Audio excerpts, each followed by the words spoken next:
Hi, my name is Peter Roper, and we are in the new Southeastern Connecticut studios, and I'd like to congratulate SCCTV for a great job. This program is going to be Why Not Climate Change, Chapter 2. We previously did a program with Juliana Barrett on the same topic. She's from the University of Connecticut Sea Grant College program at Avery Point. But today we're very fortunate to have another guest to talk about this topic, Zell Steever, formerly of the Connecticut Department of Environmental Protection and now a Groton resident. And thank you very much for joining us, Zell. Well, Peter, thank you for inviting me to join you this afternoon to talk about climate change. It's a particular pleasure to come and do this with you. Great. I really appreciate you joining us, and I'd like to hear a little bit more about your education, work experience, and how you ended up where you are. Thank you. I basically am a graduate of the University of Connecticut in agricultural engineering back in 1964, and then spent some time. You don't have to date yourself, but that's okay. And spent some time then teaching school and working as a research in several laboratories. And then finally went back to graduate school at Connecticut College, where I received a master's degree in botany, studying wetland plant ecology. And then from there went on to work for the Connecticut Department of Environmental Protection, and ultimately ended up becoming the Director of Water and Related Resources.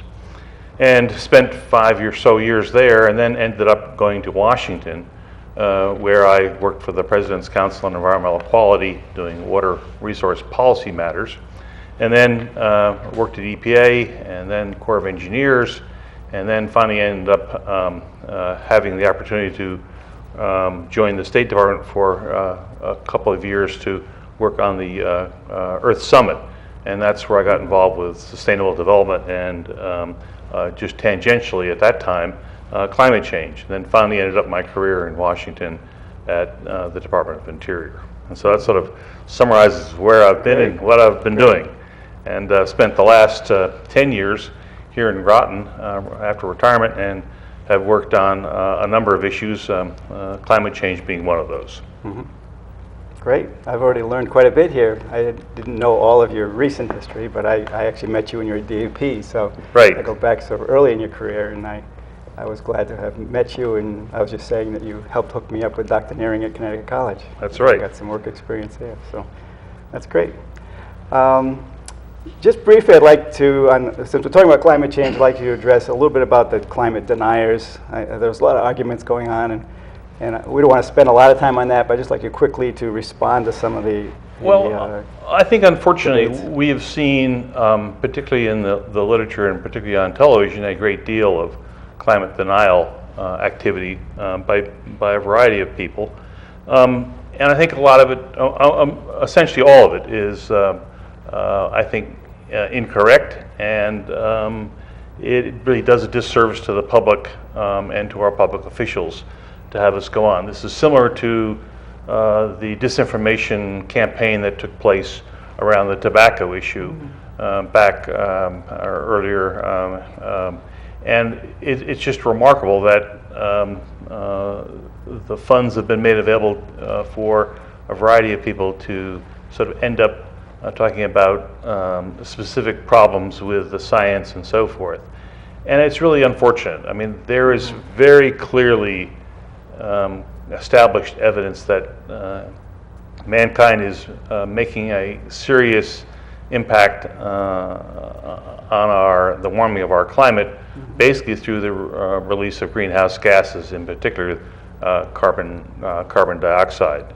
And I think most people who've been to their 7th and 8th grade science classes understands that when you burn carbon materials such as coal or oil or wood, one of the byproducts is carbon dioxide, which is a clear, colorless gas that goes into the atmosphere. And it can happen very quickly. You light a match and you're producing carbon dioxide.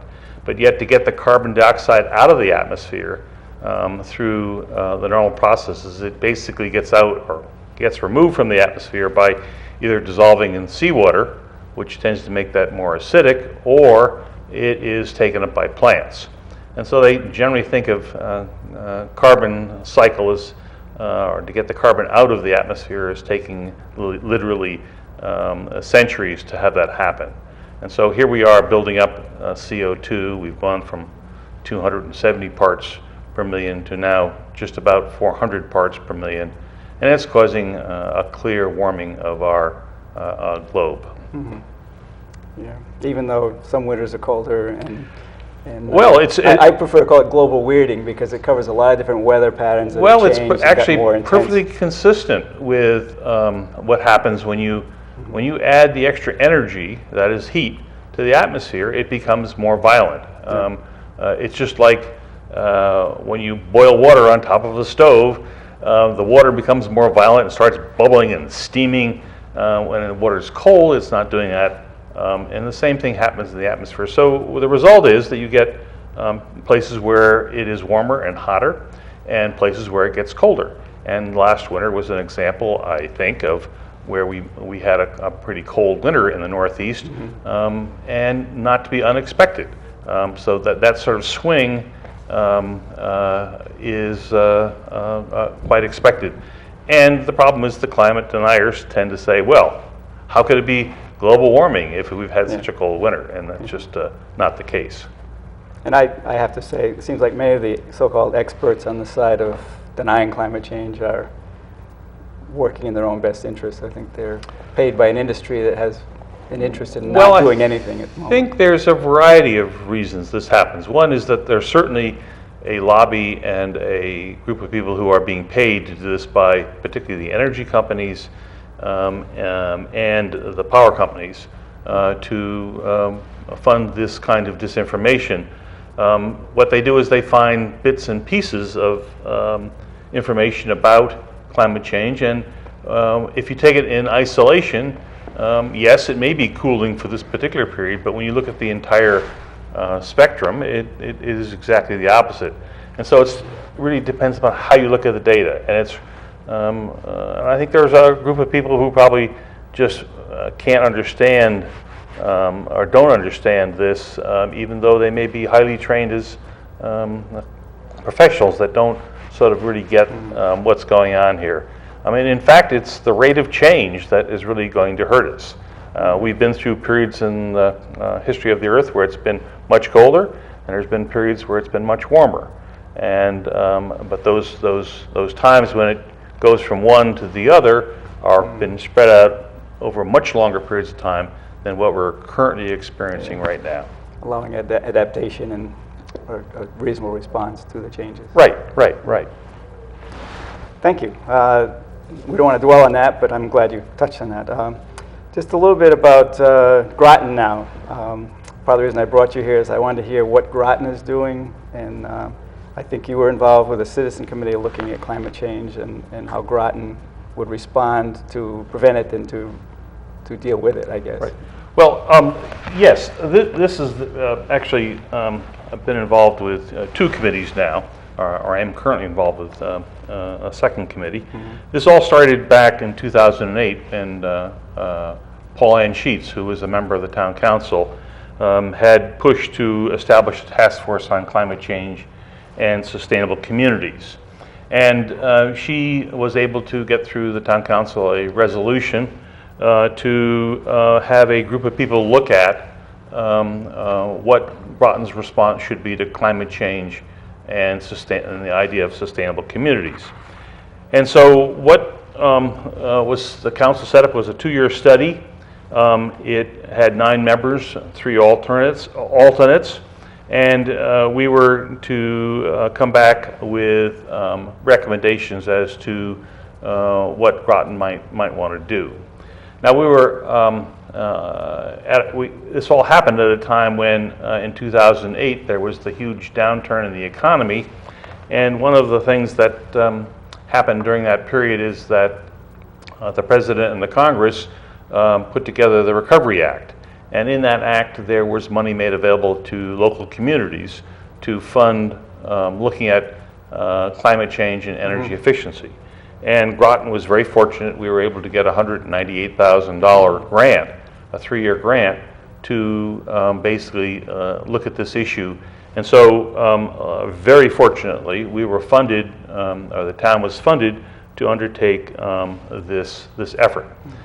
We had meetings every month for a 2-year period. We had held 4 public meetings for the business community, the general residents of the community, and for the people who are in government in our community. And we came up with basically 4 recommendations. And those 4 recommendations included, we felt that the town council should adopt adopt a strategy of an central organizing principle on organizing, planning, and development for Groton that includes sustainability and climate change. The second was to establish a climate change and sustainable communities officer in the town manager's office to coordinate this effort. The third was to establish a permanent climate change and sustainable communities task force.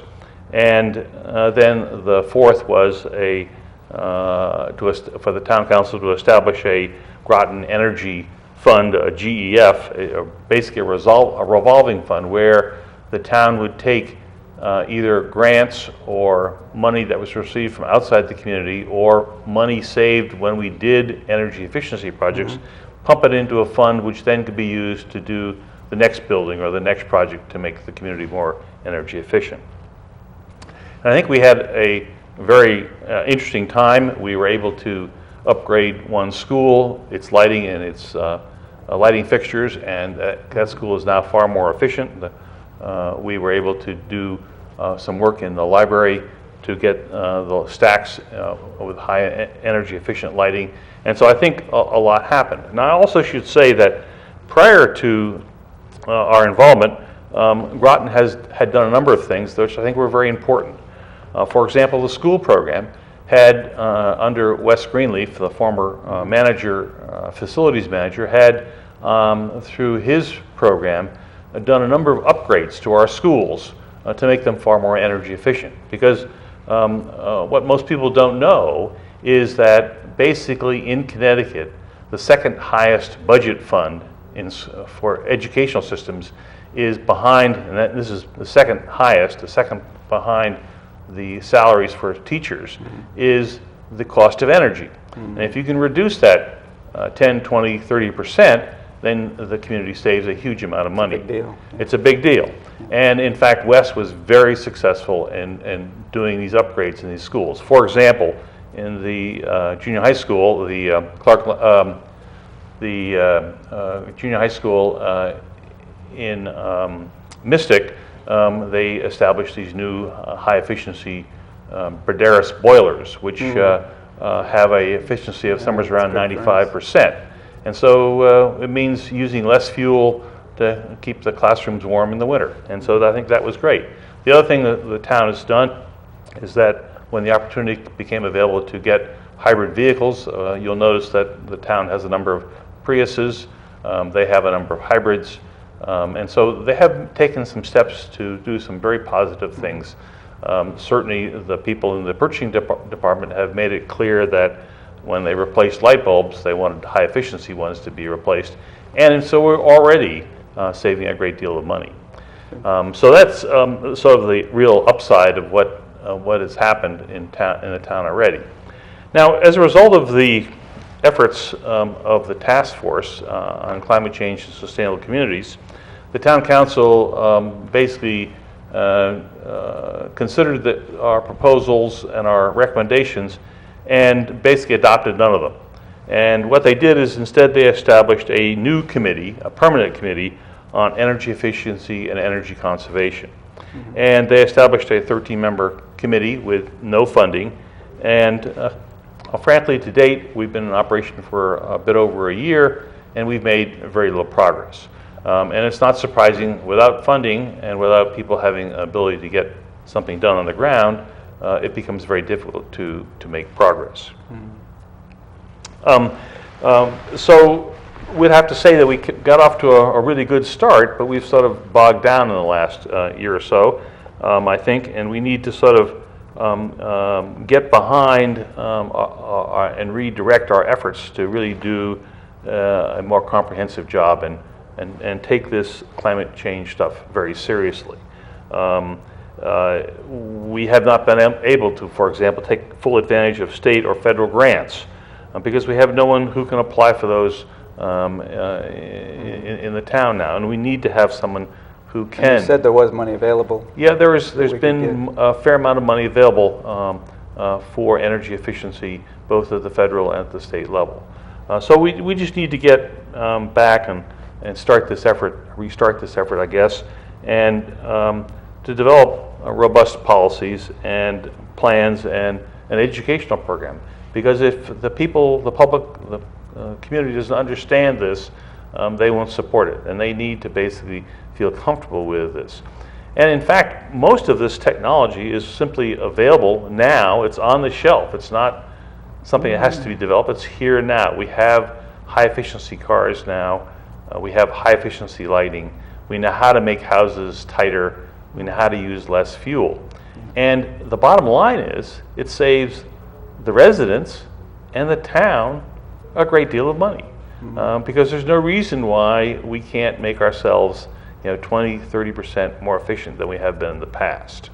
And so I think that's very important that we consider how to do this. Yeah. The political discussion usually is about saving tax money and cutting things to save money, but this is a way really to make improvements that would save money and probably more money than they're likely to cut by cutting the budget. So it seems like a no-brainer to me to go for the efficiency. I think that's right. I mean, here's the example. The city of Stamford, some 15 years ago, hired a single person in the mayor's office to go after energy efficiency grants. And over a 10-year period, we estimate that the city of Stamford, saved about $19 million. And that's not chump change. That's real money. That's real money. That's very real money. Yeah. And so we know it can be done. And we know that other communities, New York City, for example, which is a very big and very complex community, as you well know, Mayor Bloomberg has made it a very important part of his effort to try to make sure climate change becomes a real part of the progress or the development that takes place in New York City in the future. And they have the same kinds of problems that we have here in Groton. It's just more complex and more difficult to do, but they've got the same problems. Boston has taken on this problem. Chicago has taken on this problem of climate change. And then even small communities like Block Island, which is off our coastline here, is very seriously looking at energy efficiency. Now they have a particular reason for doing it because they have to generate all their own electricity out there, and so it's very upfront and real in a community like Block Island. But there's no reason why we can't do it here in Groton. Now there are some things that we obviously don't generate our own power here, but we can certainly use less power, still have the same quality of life. And it is something that creates jobs and creates savings in our taxes. And so those are all very positive things, and in fact makes life better because we have a cleaner environment. In your committee's mission, was there part of that include response to global warming? Because Groton is going to be affected by global warming. Yes, I mean, we didn't talk about that much, but could you talk about that a little bit and what the response would be? I think because it's happening. So, already. What are the risks, if you will, in Groton? Well, I think because we're a coastal community and we have a huge industrial facilities along the Thames River, the Navy base, Electric Boat, and Pfizer's, and they're all right down close to the waterfront, and they're particularly vulnerable to sea level rise, and they're particularly vulnerable to coastal storms such as those hurricanes that we have had in the past. Now, it's not just along the Thames River that this is a problem. You just have to go to Groton Long Point, Mumford Cove, Noank, parts of West Mystic, and then downtown Mystic, and you've got huge real estate investments right on the water and right up close to water. And it's it goes beyond that, because we also have vital infrastructure. We have a water system that is in the streets. We have treatment facilities that are in the streets. We have drainage. We have all of our power going along these streets. And so a storm of a 1938 magnitude, which had flooded much of this community with 12 feet of water, would be a disaster here. If, for example, Sandy had landed in Groton as opposed to New Jersey and New York, we would be in very serious trouble right now. And I'm reminded that Superstorm Sandy was not even a hurricane. And so we know that we get category 2, 3, and 4 hurricanes, or 2 and 3 in particular, and I guess in a very distant past we've had a 4. But if we have that again, that'll be particularly a problem. Now, why are we concerned about this? We've been concerned about this right along. So we have this ongoing concern, but it's now complicated because sea level is rising. And sea level has now risen in this area over the last 100 years about 8 inches. And it would appear from the data that we've seen from the university and from NOAA that that rate of increase is now becoming quicker. So in other words, we're getting a faster rate per year of sea level rise. So now if you take the base storm and you put it on a foot higher storm, instead of going up now just 12 feet, it then goes up 13 feet. Right. And so then you have some serious damage and serious problem with some of our most expensive real estate and much of our tax base in our community. So we've got to start to think about what it is we're going to do to adapt to that reality, and at the same time try to figure out how to reduce the amount of CO2 going into the atmosphere. Now, we can't do it by ourselves, for sure, but we have to be part of this effort. I think that's the point. We have to be part of the effort to do this. Right. It sounds like you guys did quite a bit for a basically volunteer committee. I assume you had some staff involved? We had one person from the town who assisted us, but principally the volume of the work was done by the committee. And it was just, it happened to be, I guess we were lucky, we had mostly retired people on this committee, so they had some time, and so they weren't being diluted by other world activities going on. But I think we got a great deal done. We produced essentially what amounted to a 20-page report with some 80 pages of appendixes, including a carbon footprint of the community and some work on comparing various buildings throughout the community. So a lot was done with the resources that we had in on this particular climate change task force that was put together. And there are other problems that we have besides this coastal flooding and sea level rise. For example, in 2010, the winter of 2010, we had that serious northeast storm, which essentially shut down the center part of Groton for 2 days. I mean, you couldn't get from one end of Route 1 to the other end of Route 1 because of the flooding that took place. There was a school that was cut off from this as a result of the flooding.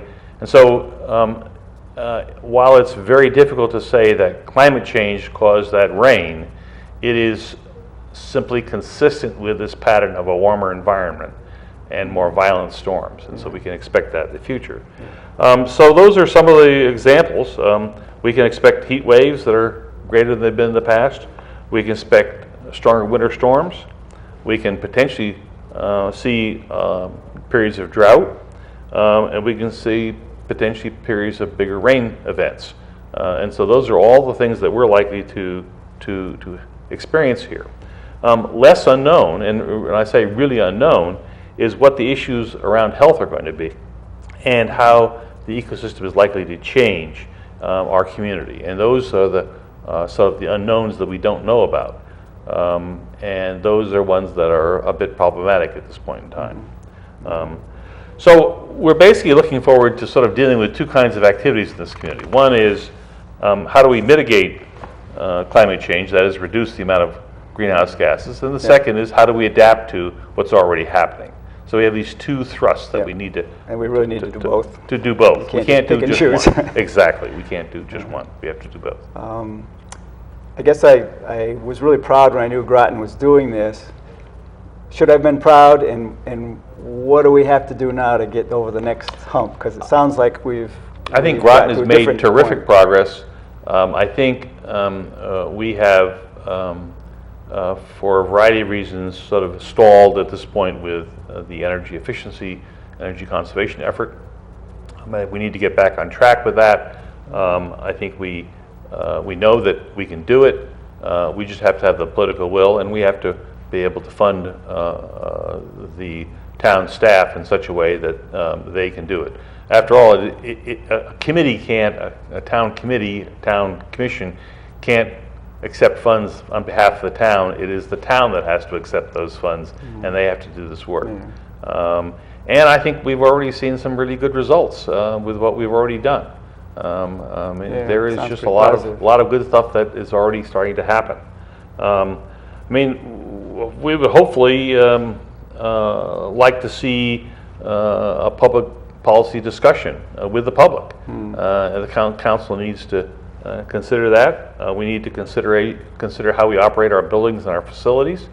Do we need to consolidate so we don't have to drive so much? I mean, we have a huge number of vehicles in this community. If we had all the town employees located in a complex, we would have less need for all the vehicles, for example. We have issues that'll affect both planning and zoning. I mean, we have a sprawl mentality right now. We need to get back to thinking about village clustering. Certainly that's historically what this community has been about. We had very distinct communities that had wonderful public transportation systems back in the turn of the century. I mean, you could go all the way from Rhode Island to the Connecticut River on trolley. Right. I'm told that Noank, for example, had 1,000 people come to work in that community. And the idea of 1,000 people coming to work in that community today in cars is just scary. So I think there's some things that we could do that would have some big impacts if we start to look at that. But we have to do it together. We can't do it. We can't do it quickly. It's going to take time. It needs to be thought about very carefully. We have whole issues with transportation. I mean, our whole development seems to relate to our transportation system. And we need to think about walkable villages. We need to think about bicycle paths and how we put these together. How do we integrate effective mass transit, buses and potentially trolleys with automobiles and trucks? How do we do this, and how do we make that all come together? So those are some of the kinds of things I think the local community can talk about. I think there is certainly things that the private sector can do as well. Well, I think it's great that you're talking about it here, because hopefully we have a few viewers that maybe will be inspired to do something and at least talk to other people, talk to the council, talk to your town staff, and make it an important issue, because I think we have to. It's not an option to let things keep going the way they have been. And Groton has been at the forefront of many issues, starting with recycling and other things. So this is a chance, I think, for us to move ahead. And oh, there's no question. I mean, Groton has just wonderful resources. I mean, where else in the state of Connecticut do we have a military base, the major manufacturing facility, a major drug company, a major university, a terrific port, public transportation and trains. Now, they don't stop here right now, but they go through our community. We have good access on interstates. We have all the things that we need. Now, we've got to put it together. We have to continue to put this together in a way, in a form that respects the notion of the environment, but also thinks about energy efficiency and sustainability over the long haul. Great. So that's a lot to chew on. Thank you very much, Zell, for joining me. Appreciate it. It's very informative. I think it's important that we examine this issue and inspire some other people. Thank you all for watching, and please get involved, do something positive, and be well. Thank you.